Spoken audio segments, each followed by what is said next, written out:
nós vamos hoje falar sobre o perdão que restaura lares, porque o pastor Eliabe está trabalhando com o tema de família e subtemas.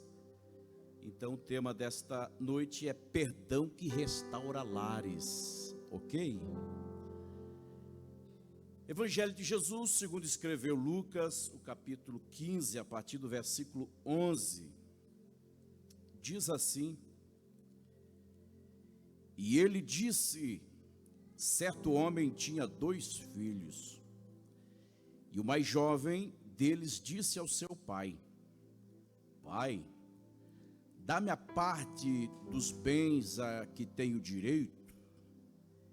E ele dividiu-lhes os seus haveres. E poucos dias depois, o filho mais jovem, ajuntando tudo, partiu para uma terra distante, e ali desperdiçou os seus bens com uma vida desordeira. E havendo ele gasto tudo, houve naquela terra uma grande fome, e ele começou a passar necessidade. E ele foi e juntou-se a um dos cidadãos daquela terra, e ele enviou aos seus campos para alimentar os porcos.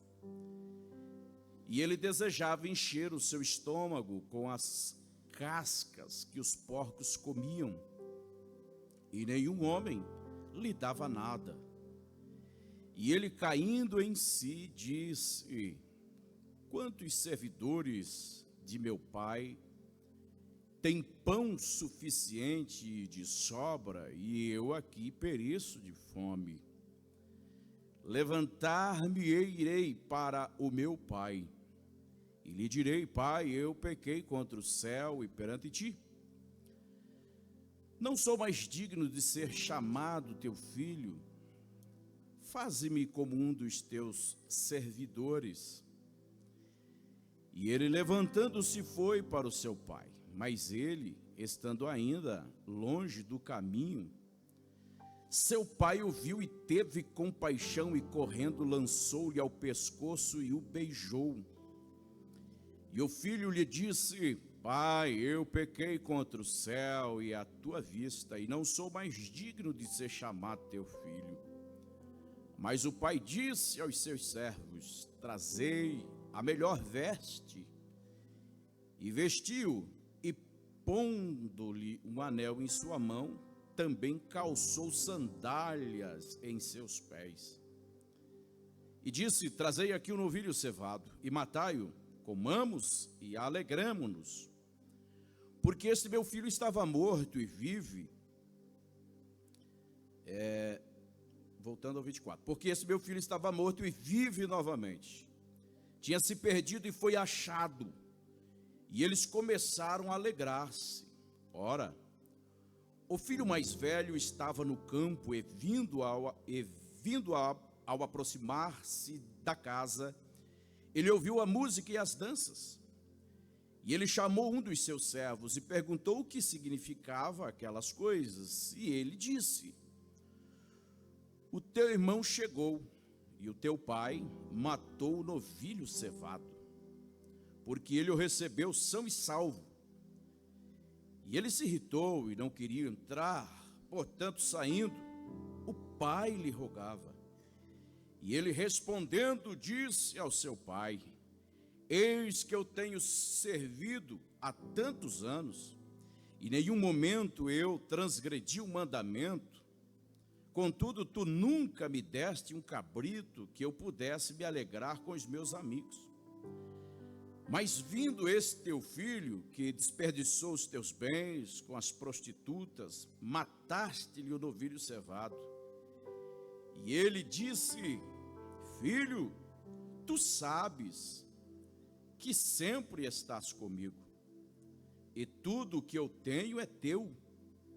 Mas era necessário fazer esta festa e nos alegrarmos, porque este teu irmão estava morto e vive novamente. Tinha se perdido e foi achado. E você diz: Amém. Podeis tomar assento. Queridos, esta parábola ela é uma das parábolas mais intensas e profundas de Jesus. Em ênfase principal, ela fala do banquete da graça, mas também nos traz lições sobejas em relação a um lar que pode se dissolver, mas que através do perdão pode haver restauração. Vocês leram comigo, o filho mais novo pediu a sua herança, revogou aquilo que lhe era de direito e saiu segundo a pulsação, os desejos do seu coração. E o problema disso tudo não é a ideia dele fazer o pedido daquilo que lhe pertencia, porque era um direito. O problema disso tudo não foi sair de casa, mas foi romper o relacionamento do seu lar. Eu vou repetir. O problema não foi ele pedir aquilo que lhe era de direito. O problema não foi ele sair de casa, mas romper o relacionamento com o seu pai. O texto mostra apenas o seu pai e o seu irmão mais velho. Todo o afastamento dos membros da família, pode ter certeza, sempre haverá consequências. O texto diz que ele gastou tudo quanto ele possuía, e depois de desfrutar das amizades elevadas em primeiro plano em relação ao pai, ao seu irmão, depois de esgotarem os seus recursos, recreando a sua alma em nome das suas amizades, ele entende que a sua dignidade foi perdida, porque a dignidade em primeira instância se estabelece no seio da família. Portanto, sempre há uma possibilidade de retorno, sempre há uma possibilidade de dar meia volta, volver. A restauração começa quando alguém decide em seu coração voltar. Esse é o ponto de virada. E esse voltar aqui não é tão somente no literal, mas é ajustar o coração dentro do mesmo lugar. Entenda que às vezes ninguém saiu de casa, mas todo mundo precisa voltar. Quantos entendem? E quando há uma decisão de voltar, não tem como estabelecer os vínculos que foram perdidos, os desajustes, os desencontros, senão, primeiro, passarmos pela lição da humildade. Esse jovem, ele mostra que a sua decisão, ela passa pelas lições da humildade. Você leu o texto comigo? O seu desejo, frente a tamanha necessidade, é de comer as cascas, um tipo de alimento que se servia aos porcos.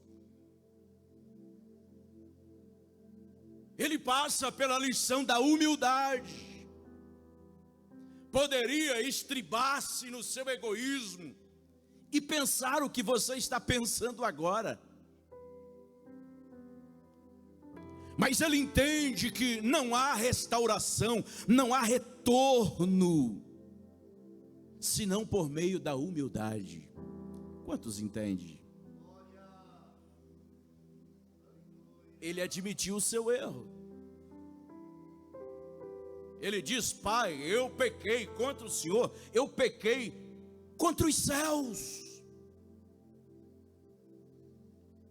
Às vezes o encontro da família para que haja em absoluto propósito pela qual ela foi criada, não precisa, como muitos pensam, às vezes estar no divã do psiquiatra, do psicólogo, fazendo terapia de casamentos, de ajustes familiares. Às vezes as lições são essas: a humildade, o reconhecimento das limitações, dos erros cometidos. A restauração começa quando nós paramos de culpar a outrem e assumimos a nossa própria responsabilidade. Você não vai ver momento algum este jovem dizendo: eu saí porque do Senhor, Pai, eu saí porque do meu irmão mais velho, eu saí porque dos seus jornaleiros, eu saí porque disso ou porque daquilo. Ele não transfere responsabilidades. É difícil, mas às vezes a gente trabalha com a transferência. Sabe por quê desta situação? Sabe por quê deste desencontro? Sabe por quê deste desajuste? Sabe por quê desse conflito? Sabe por quê destas crises? É necessário nós assumirmos as nossas responsabilidades. Ninguém é elevado a um segundo plano, ninguém vive a realidade da eternidade, do corpo ressurreto. Ou seja, enquanto nós estivermos nesta terra, estamos sujeitos às nossas limitações, às nossas falhas, às vezes por meio de um olhar, por meio de uma fala, por meio de um agir, de uma atitude. Havia nesse tempo uma realidade que era um costume talmúdico chamado Quesazá, mais ou menos por aí. Se um jovem judeu chegasse para o pai e pedisse a sua porção que lhe era de direito, a sua herança, e ele gastasse esses bens, essa porção, essa herança, com gentios, logo gentios são todos aqueles que não são judeus, e depois que ele gastasse, como a realidade desse jovem aqui, e quisesse voltar para o pai, voltar para a sua casa, voltar para a sua família, os moradores iriam fazer o ritual do Quesazá, que era quebrar um vaso de barro diante do jovem, simbolizando que ele estava cortado de qualquer vínculo da comunidade, e ele seria isolado, tratado como um morto, tratado e considerado como inferior, desprezível. Isso explica quando você lê o texto e vê que esse menino, ele estava com medo de retorno. O medo não era do pai, o medo não era do irmão, o medo não era daqueles que serviam na casa, o medo era de ser rejeitado pela comunidade. Todavia, ele decidiu voltar, independente de qual seriam as atitudes e conclusões. Você sabe por que muitas vezes nós não voltamos? Porque nós nos preocupamos com o que os outros vão dizer. É o casamento que se desajustou. A crise se instalou. Houve distanciamento, mas agora ele pensa ou ela pensa: se eu voltar, o que vão dizer? Como será o meu nome na boca dos meus vizinhos, dos conhecidos? É o filho que entrou em conflito, o pai tomou uma atitude, entendeu que foi longe demais, se distanciaram, mas agora por quê?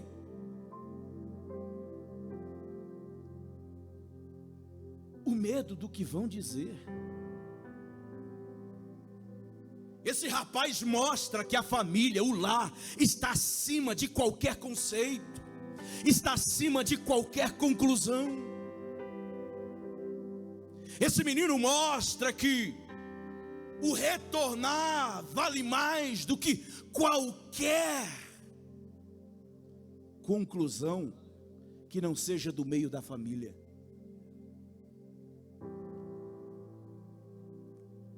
E aí você vê a graça do pai,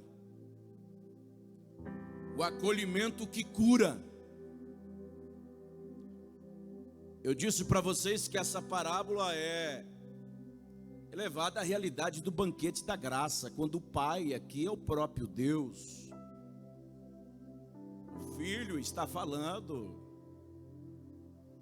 de nós, daqueles que às vezes não conseguem entender o amor do pai, o aconchego da casa do pai, e que às vezes se perdem. Mas em outra instância, o pai aqui é a figura de quem decide perdoar, antes mesmo do pedido de perdão ser feito.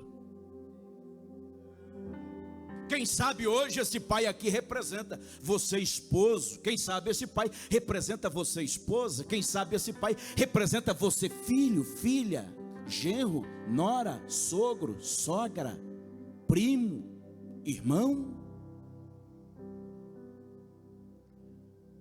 O texto diz que o pai correu ao encontro do filho. Na cultura do Oriente Médio, um patriarca, um senhor, jamais poderia correr.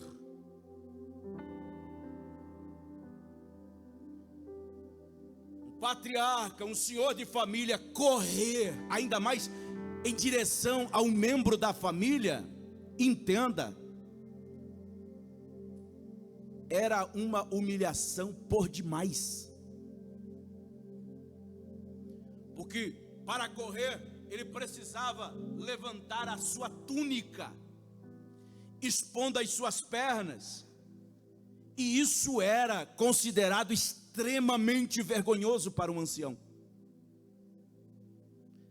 Mas você vê a estratégia do amor, que vai além dos limites e dos conceitos.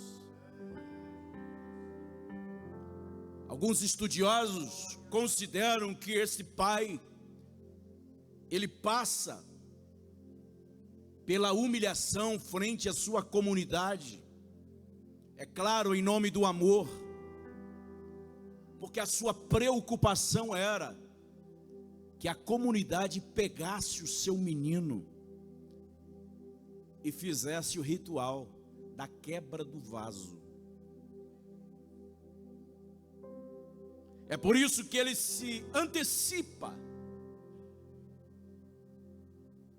Isso fala de alguém que vive no seio da família e que está disposto a enfrentar um leão por dia.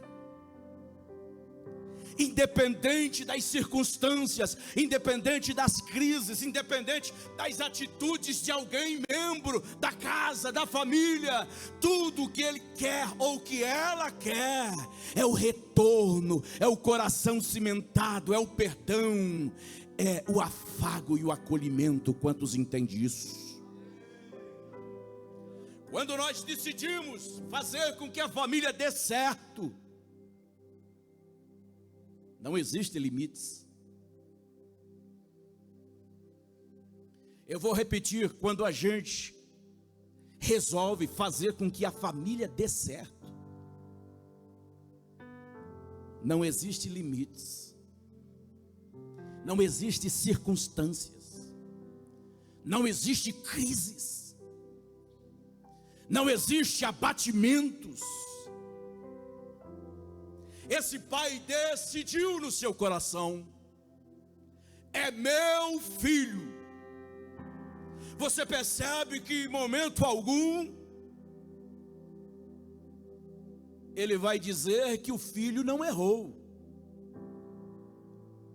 mas ele está com o coração deliberado em perdão, independente do erro, independente da atitude, independente do que fez. Eu o perdoo e eu quero de volta ao seio da família. Eu não sei qual é a sua condição nesta noite, se você está vivendo crises ou não. Eu não sei em qual circunstância essa palavra vem de encontro ao seu coração, mas entenda: o Pai está de braços abertos. Tenha exemplos do Pai. Quantos podem dizer glória a Deus? Pai literalmente assumiu a vergonha sobre si para proteger o filho. Alguém chama isso o escândalo da graça. Quem pode com o perdão? O diabo não pode com o perdão. A secretaria do inferno não pode com o perdão.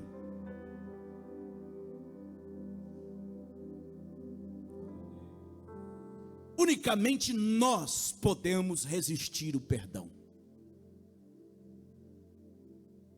Somente eu tenho o poder de dizer: eu não quero perdoar. Quando Jesus trata de divórcio, ele vai dizer: o interessante é perdoar, mas se não houver perdão, por dureza do coração.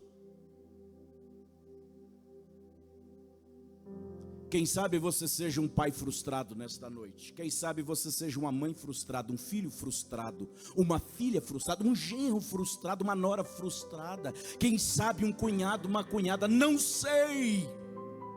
Mas decida como esse pai, decida como este filho, aproximar-se em nome do perdão. Quantos entendem? Levante a mão e diga: Deus, me dá condições de perdoar. Não existe famílias perfeitas, não existe casamentos perfeitos. Não adianta alguém querer vender uma imagem de família perfeita, de casamento perfeito. Isso não existe, isso é uma utopia. Mas para vencermos as nossas situações de desajustes, então, nós precisamos chamar à mesa o perdão. O pai não pediu explicações. Veja que muitas vezes a gente quer perdoar, mas quer explicações. Eu até perdoo, mas não é assim? O pai não pede explicações. Por que é que você decidiu sair? Por que é que você me pediu a sua herança antecipadamente? Por que é que você se afastou? Por que você trocou a sua casa, o seu pai, o seu irmão pelos seus amigos? Você percebe que o pai não lançou nada em rosto. Eu vou te receber. Aquele sermão, né? Mas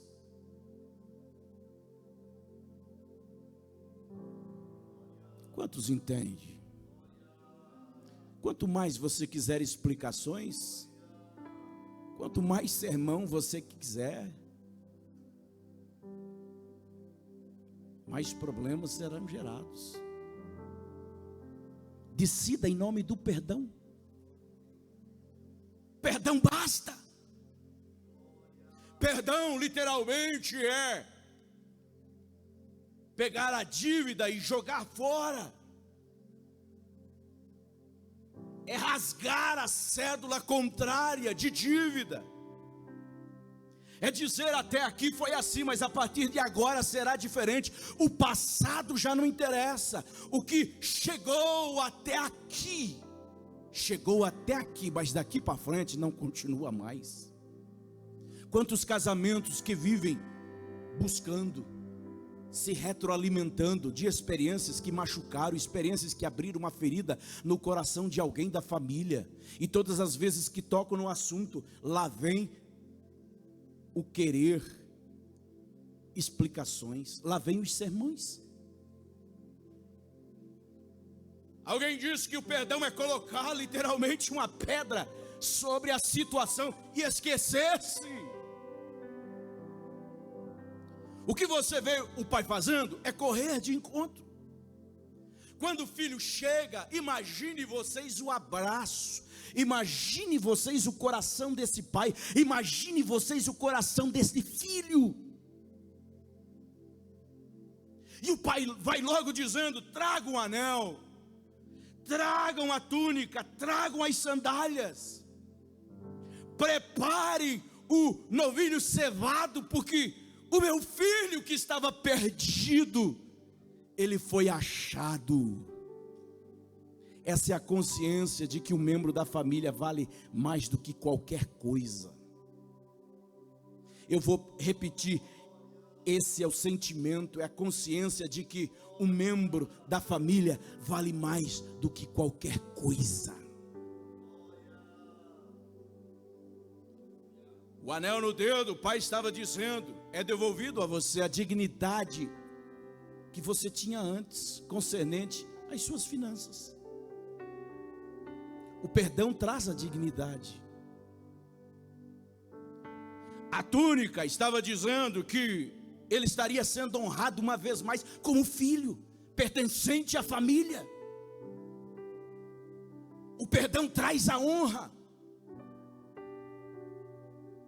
As sandálias estava falando literalmente da sua proteção, concernente à paternidade, à filiação, ou seja, a cura. Não fica nada para se resolver, não fica nada para depois. Perdoar no lar significa tratar os nossos membros da família não por aquilo que fazem, porque a cada pouco é possível nós termos experiências amargas e traiçoeiras, mas tratar cada membro da família por aquilo que representa, enquanto família. Não há nada mais glorioso do que família. Vocês conhecem a minha família. E tantos quantos são pais aqui vão entender o que eu vou dizer. Não existe nada melhor no mundo do que você ter a sua família perto de você. Quando eu vejo as meninas que já estão grandes, né? O Abner, aquela conversa amistosa. Existe coisa melhor do que isso? Aí vem alguém me dizendo que neto está muito além disso. Eu fico, irmãos, pensando como eu serei bobo com a pastora Sônia quando vierem os netos. A família é uma das instituições mais perfeitas que Deus estabeleceu aos homens, mas o diabo tem feito de tudo para que a família seja o lugar, quem sabe, mais difícil para se conviver. Faça um propósito hoje. Pense como este pai, independente de qualquer coisa, eu quero a minha família. Pastor, mas eu não tenho mais amor por ele, eu não tenho mais amor por ela, eu não tenho mais amor pela minha casa, pelo meu lar. Eu quero profetizar nesta noite como homem de Deus. Haverá amor da parte do Deus da sua fé. Ele é Deus que restaura em nome do perdão. Vamos terminar? Perdão não é apenas um sentimento. Tem gente que diz assim: eu não estou sentindo de perdoar. Pois olha, será muito difícil você sentir desejo de perdoar. Um coração ferido tem desejo de perdoar? O evangelho é lindo porque ele trabalha com a emoção, mas com a racionalidade. E o perdão, ele começa com a racionalidade, para depois entrar no cenário o sentimento. Eu preciso perdoar. Jesus disse: se vocês não perdoarem aos homens as suas ofensas, o vosso Pai Celestial não poderá perdoar a vós as vossas ofensas. Então logo, quem não perdoa está sob maldição. Não espere o seu coração se abrir para perdoar, seja racional. A Bíblia diz que eu devo perdoar, então eu vou perdoar. É atitude. E quando você toma a atitude de perdoar, tenha certeza que as feridas serão saradas. O coração que sangra será sarado. O perdão desativa todo e qualquer mecanismo de violência. O rancor, o ódio termina, mas o perdão, ele dá a nova chance, um novo início.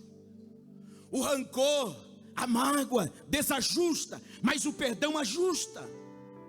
O rancor elimina, espalha, mas o perdão junta. O perdão cimenta. O rancor marca, machuca, mas o perdão sara. O rancor destrói, mas o perdão constrói. O rancor, a mágoa te esvazia de Deus, mas o perdão te enche de Deus, porque o perdão é um dos sentimentos do próprio Deus. O irmão Pedro estava por ali, o assunto era sobre perdão, e o irmão Pedro pede: mestre, Raboni, Rabi, quantas vezes eu devo perdoar alguém que me ofendeu? Jesus diz assim: 70 vezes 7. 490 vezes no dia.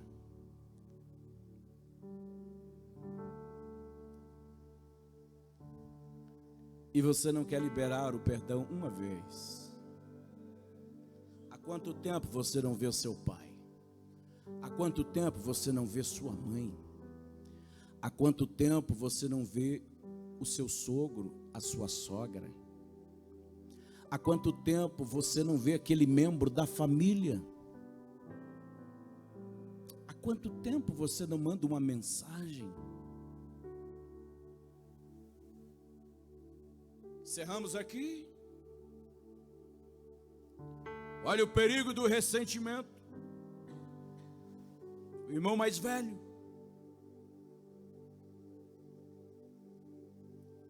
esse questiona. Sabe por que muitos lares não são restaurados? Porque embora o erro já tenha passado,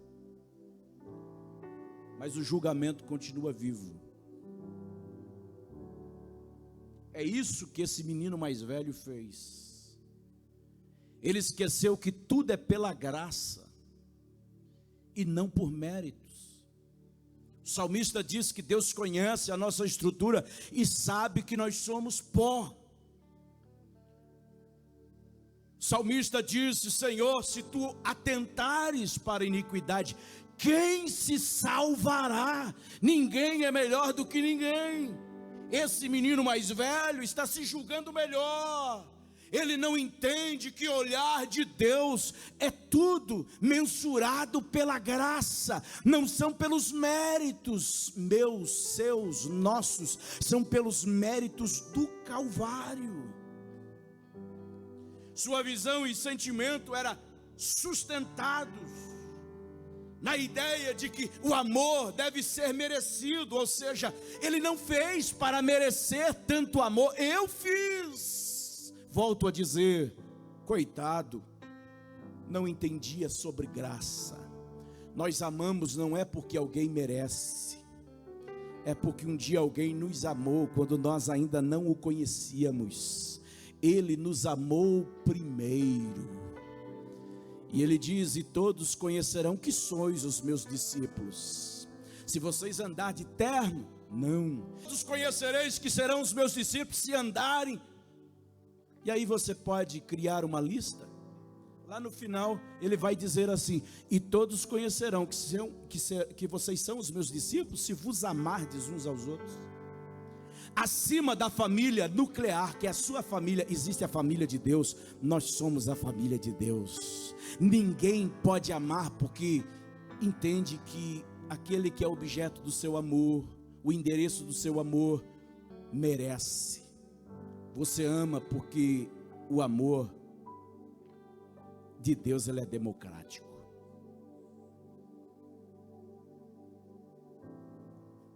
Esse camarada estava revoltado. Esse teu filho, está entendendo a revolta?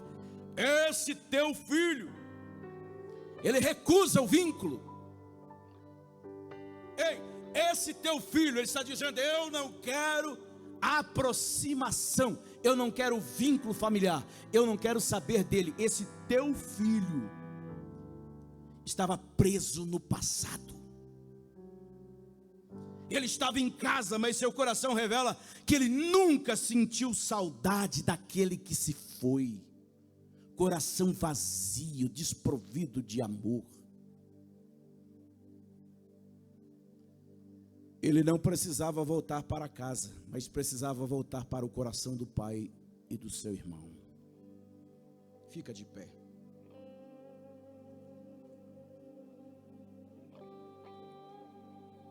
Quantos querem voltar para o coração de quem precisa lhe acolher? Essa é a temática da noite. Eu falei que o pastor Eliabe colocou os pregadores e deu os temas. Para onde você precisa voltar? Temos duas instâncias de família. Família nuclear. Quem sabe você precisa voltar para o seu cônjuge. Quem sabe você precisa voltar para os seus filhos. Quem sabe você precisa voltar para um membro da família. Volte hoje. Ainda é tempo de voltar.